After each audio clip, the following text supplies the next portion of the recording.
We were talking just before about the story that's just broken with the ex-Chief Rabbi, Jonathan Sachs, Lord Sachs, who has condemned Jeremy Corbyn and said that what Jeremy Corbyn has said is tantamount to what Enoch Powell said back in most offensive since Enoch almost Powell. offensive since Enoch Powell Rivers said of Blood that. speech. Rivers of Blood.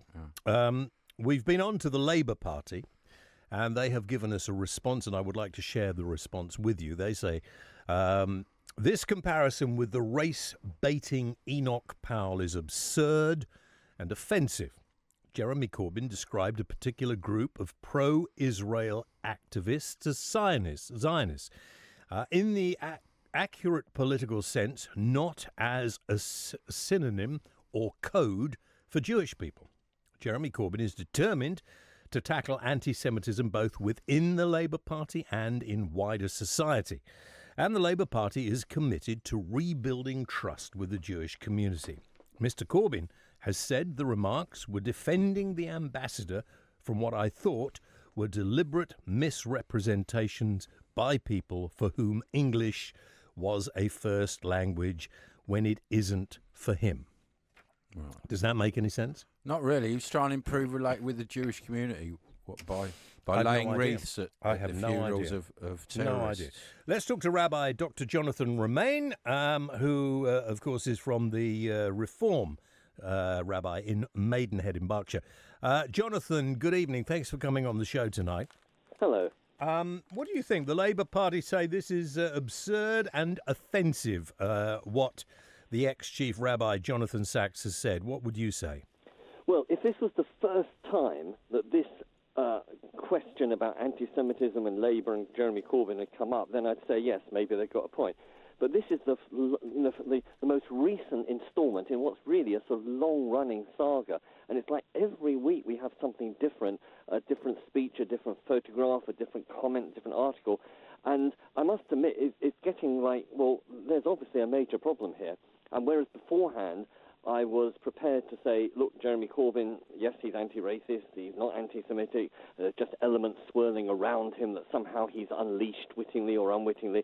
But it just seems the more that people delve into his past, when actually people didn't pay any attention to what he said, when he was just an ordinary backbencher, the more we delve into his past, the more problematic is the things he is saying. And he's made this comment about British Jews really not being British and not really understanding British irony, even though most of us, like myself, are born in Britain. And in fact, my father fought in the Second World War and the British, and my grandfather fought in the First World War, and my great-grandfather was in the Zulu War. We've been here for centuries.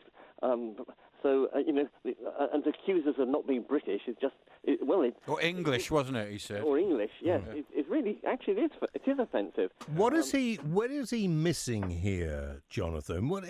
Obviously, he is missing something, that this anti-Semitism label of Jeremy Corbyn and the Labour Party won't disappear. Not the Labour Party, because there are a lot of people within the Labour Party who find what Jeremy Corbyn is doing and saying and the people he is associating with just as appalling. What is he not getting right? Well, you made an important distinction there, because it's not Labour Party at all. And, of course, the tragedy is that if this was from the National Front or the EDL, we wouldn't blink. We expect that sort of nonsense. But Labour's got a remarkably good record. It's a very noble party, and therefore it's bringing the party into disrepute. And as for your question about Jeremy Corbyn, well, it's one of two things. Either he is totally blind to the ability to offend, and because he's sort of so persuaded that he's anti-racist, therefore he can't possibly be prejudiced or bigoted in any way. Well, actually, we can all be prejudiced and bigoted, and he's just not admitting it. Or he's just simply incompetent and just does not understand what is going on in his party and what the impact of his own words are. Blind or incompetent, I'm not sure which, but either way, it's it not could good. be another thing. It could be he doesn't care and he knows what he's saying, and his popularity hasn't dropped much considering it's happening every week. Don't you find that's a bit strange? Yes, I think that's a very good point, actually, that certainly there are many people who are offended by what he's saying, and not just Jewish people, but people within the party, people outside the party. But then there's a whole different audience who actually don't really care about these sort of things, and they're just worried about, I don't know, the NHS or the railways, And a bit like Trump, they're prepared to ignore some of the nonsense because of the or the bits that they do like. Well, I think actually, I don't think Donald Trump would be as crass, to be quite honest with you, as Jeremy Corbyn is being. I think Jeremy Corbyn refuses to admit that there is a problem. And, I think criticism of the way Israel and the Israeli government treat the Palestinians is one thing, and that is, I don't think there is anything anti-Semitic in that. There are very many Israelis, Jewish Israelis, who are very critical of their government. Absolutely right, by the way. Let me agree with you there, because, there are many Jews who are critical just of Israeli policy, just like there are many Brits who are critical of British policy. And, of course, if 50% of the Knesset, the Israeli parliament, is left-wing, who should be allies of Corbyn, but they're not because of his statements, and they are very critical of the policy. So there's a big divide in Israel itself. So, of course, you're right, you can criticise Israel, but Corbyn seems to be criticising the very existence of Israel and says it's a racist entity. Well, why should a whole country be dismissed? That is really an enormous generalisation. And it also slips over into British Jews. And that's the problem, you see. Yeah, and I think that he's driven by the fans of momentum and a lot of younger people who perhaps do not really understand the history of the suffering of the Jewish people. And I think that's where the problem is. I don't think they realise how offensive in some cases and how disgusting what they're suggesting is. Now, look, I feel for the Palestinian people who don't have a homeland, have not got, and they need some kind of solace. They're governed by quite often people who are basically terrorists and who are not doing them any good at all. But you can't blame every single Palestinian person, man, woman and child. And I feel heartily sorry for them, but it's the same way the other way around. That a lot of people seem, if you're Jewish, then you're obviously to be blamed for all the ills in the world at the moment. Yes, and people like Jeremy Corbyn and others would see myself as a sort of foreign ambassador for Israel. Well, no, I'm not. I support Israel, the country. I support Israel, the people. But that doesn't mean to say I support the particular policies of any particular government. And I think most British Jews would make that distinction, just as we ourselves make the distinction about Britain. Would you agree that Lord Sachs, where he says we have an anti-Semite as the leader of the Labour Party? I'm increasingly coming round to that view. I don't know for sure. I don't know Jeremy Corbyn personally, but it does seem to me that the more we find out about him, and it's yet one revelation after another, really. It's almost like a soap opera. The more I find out, the more I worry. And I think, is this person really fit, not just to lead the Labour Party, but to lead the country? And are members of your community worried? Are they thinking of moving to, leaving the country if Corbyn ever got in? We're British. This is our country. No, but a lot of people are saying, we're worried. And many of us went on that demonstration in Trafalgar, in Parliament Square, under the slogan of "Enough is enough," which wasn't just a soundbite. It actually meant, this is not right for a mainstream political party to have elements within it who are anti-Semitic. Being anti-Semitic is as much being racist as anything else. Yeah, but what if he became Prime Minister? There's a lot of people, I know people who said, I'm leaving if that happens. But would you leave? You're Jewish, no, would you leave? No, I don't think so, no. Well, you said you don't think so, would you? Well, I'd see what would happen. I mean, what would happen? Would suddenly things start happening that would make you think you've got to leave? But I don't think that would happen. I don't think he'll ever get the chance to be leader of the country, to be honest. It's governments that lose elections, isn't it? Not really oppositions that win it, if they really mess up or something. If you were advising Jonathan, Jeremy Corbyn, to get a hold of this situation and to defuse it, what would you tell him to do? Well, two things. Firstly, he's just got to talk to the Jewish community. Doesn't mean to say he's got to agree with everything, but he's got to talk to the Jewish community because, the current situation is like, tackling the problem of, sexual abuse against women and setting up an all-male group. You wouldn't dream of doing that. You'd actually involve some women, particularly the victims, and get their point of view. Well, so far, they don't seem to be doing that. So you've got to talk to the Jewish community and just hear their perspective and understand their view. How do you feel about the way the Labour Party have treated Margaret Hodge?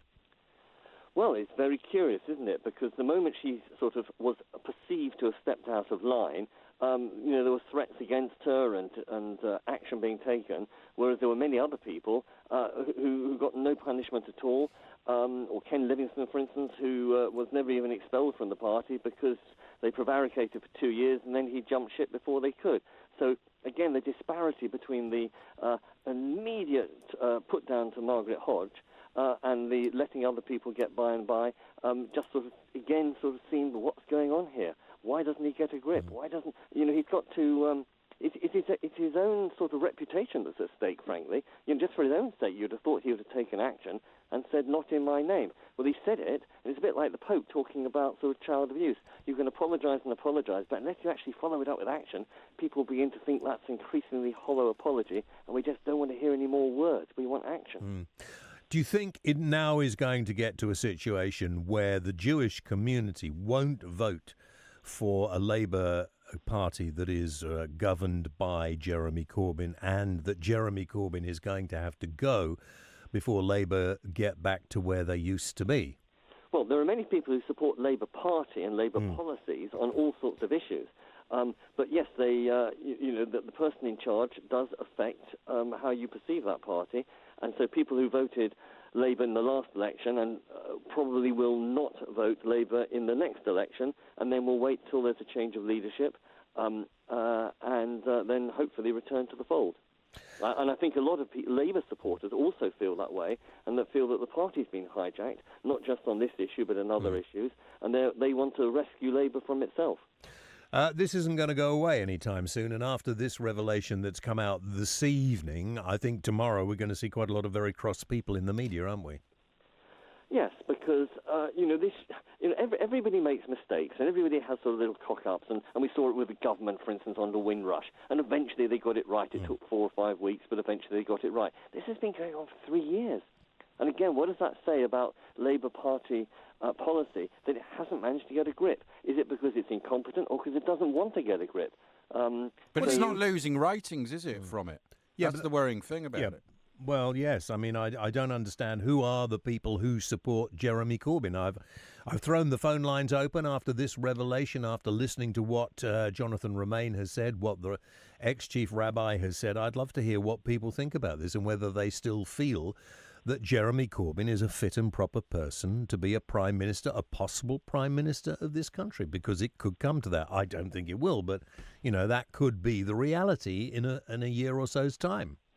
Yes, I think there's a tipping point, isn't there? Because really one of the great, to give Jeremy Corbyn credit, one of the great selling points was his integrity. He's always stood for the same thing and he never gave up on his principles. And that was a really big selling point, and which is why he got to be a leader, and which is why actually Labour did very well unexpectedly in the last election.